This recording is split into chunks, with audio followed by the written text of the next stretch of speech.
जय गुरुदेव। गुरु पूर्णिमा त्रिवेणी संगम पर एक ओर से गंगा की आली बलखताती धारा, दूसरी ओर से यमुना की अथाह जलराशि की धीमी चाल और त्रिवेणी संगम पर दोनों का मिलान, ये है प्रयागराज की महत्ता। वर्ष 1996 की गुरु पूर्णिमा यही मनाई गई। कार्यक्रम 28 से 31 जुलाई 1996 तक था, मगर बाबा जय गुरुदेव जी ने 18 जुलाई को ही मैदान में पहुंच गए थे। भारी तैयारियां हुई थी और तमाम प्रांतों के लाखों प्रेमियों ने भाग लिया। जब कार्यक्रम का प्रचार हो रहा था तो लोगों ने ये कहा था कि बरसात का मौसम है, बाढ़ आती है, क्या बाबा जी सबको डुबा देंगे। सबके भ्रम और भ्रांतियों को दूर करता गुरु पूर्णिमा का महोत्सव संगम तट पर मनाया गया। उमड़ते जनसमूह ने इलाहाबाद निवासियों को झकझोर दिया। वहीं के लोगों ने कहा कि कुंभ मेला पीछे छूट गया। कुंभ में प्रेमी आते हैं, नहाते हैं और चले जाते हैं। कल्पवास के लिए थोड़े से लोग रहते हैं, लेकिन बाबा जी के यहाँ जो आए वो पूरे कार्यक्रम तक जमे रहे। मैदान की व्यवस्था, बिजली पानी की, डेरों की सफाई और लोगों के लिए आश्चर्यजनक विषय था। वहीं के लोगों ने कहा कि कुंभ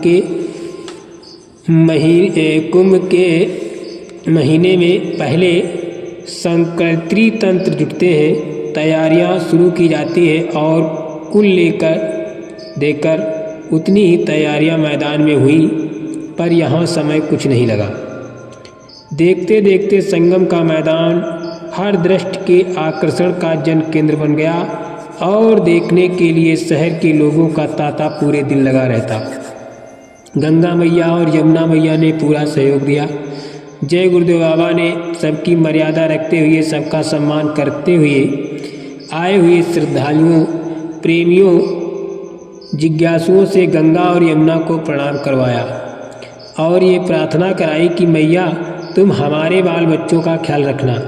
ये ताज्जुब की बात है कि धर्म और जात संघर्ष के इस दौर में वहाँ आए हर तबके के, चाहे हिंदू हो या मुसलमान, छोटे हो या बड़े, सब ने सिर झुकाया। ये परिवर्तन का संकेत था। मल्लाह बाबा जी के पास आए और बोले कि महाराज नावें बुक कर लीजिए। बाबा जी ने हंसते हुए कहा कि इतने लोग आएंगे कि तुम नावें नहीं दे सकते हो। स्वामी जी ने प्रेमियों को आदेश दिया कि वे नाव में बैठे या ना बैठे, मल्लाहों को तो पैसा जरूर दे, क्योंकि वो उनका घाट है और उनका हक है। इसी प्रकार पंडों के लिए भी कहा कि वे चाहे चंदन लगाएं ना लगाएं, उन्हें दक्षिणा अवश्य दे दें, क्योंकि ये भी उनका हक है। प्रेमियों ने स्वामी जी महाराज के आदेशों का पूरी तरह पालन किया। यद्यपि मल्लाहों ने पैसा लेने से इनकार किया, पर प्रेमियों ने नाव पर न चढ़ते हुए भी उनकी नावों का पैसा रख दिया। स्वामी जी ने मल्लाहों और प्रेमियों को समझा दिया था कि इतना जनसमूह आ रहा है कि अगर नाव में ज़्यादा लोग बैठ जाएं तो दुर्घटना हो सकती है और ये ठीक नहीं होगा। भूतों का मंडप अलग बना था। स्वामी जी ने कहा कि डूब कर मरने से, जल कर मरने से, जहर खाकर मरने से, चाकू गोली खाकर मरने से जीवात्मा प्रेत योनि में चली जाती है। संगम पर भूतों का समूह था। जिन लोगों को भूत लगे थे वे लोग मंडप की परिक्रमा करते थे और बाबा जी के आदेश का पालन करते थे। वो भूत जो बच्चे बच्चियों पर या अन्य किसी पर लगे थे उन्हें छोड़ देते थे।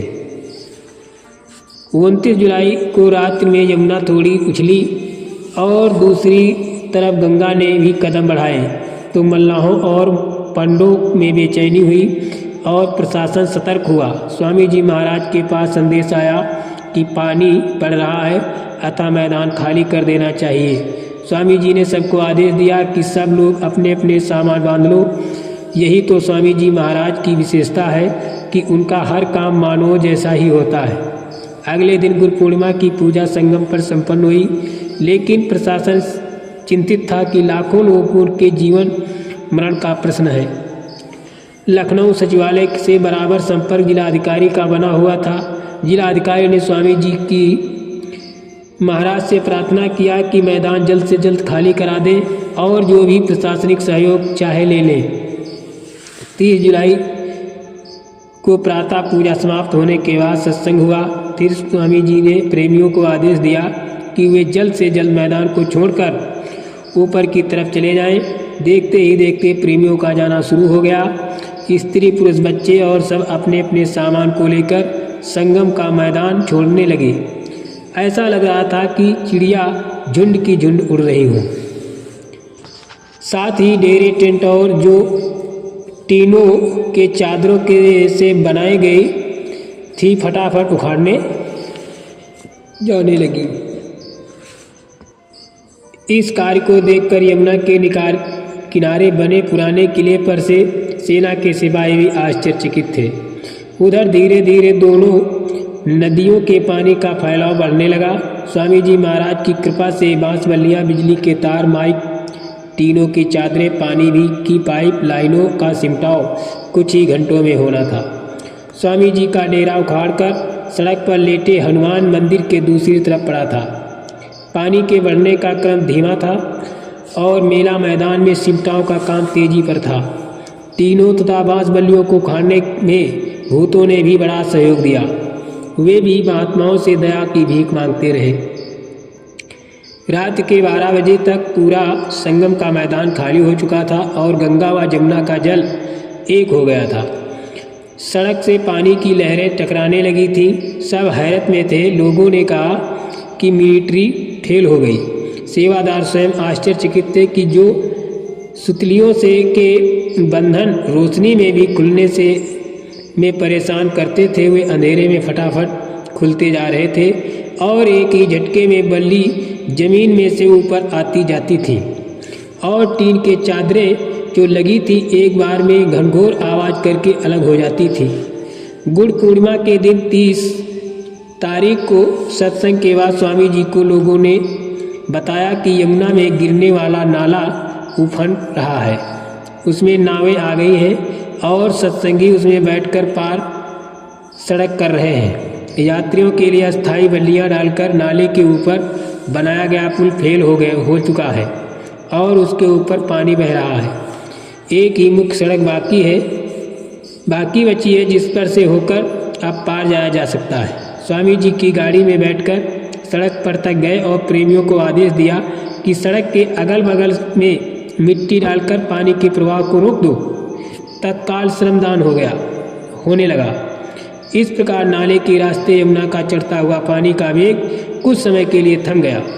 संगम पर अपने संदेश में स्वामी जी ने कहा कि अगर महापुरुष मिल जाए तो उनसे इतना प्रेम करना चाहिए जैसे माँ बच्चे से करती, चकोर चांद से करता है और हिरणनाथ से करता है, बल्कि इससे भी ज़्यादा प्यार गुरु से होना चाहिए ताकि संसारी मोह ममता की जकड़ ढीली होकर कट जावे और सूरत यानी जीवात्मा शब्द को सुनने लगे। जब नाम प्रकट होगा, सूरत शब्द को सुनने लगेगी, तब विकार दूर होंगे और मन संसार की तरफ से ढीला होगा। भजन में शब्द सुनाई देने लगेगा। अगर गुरु से प्रेम नहीं करोगे तो संसार के रगड़े झगड़े में फंसे रहोगे, कुछ हाथ आने वाला नहीं है।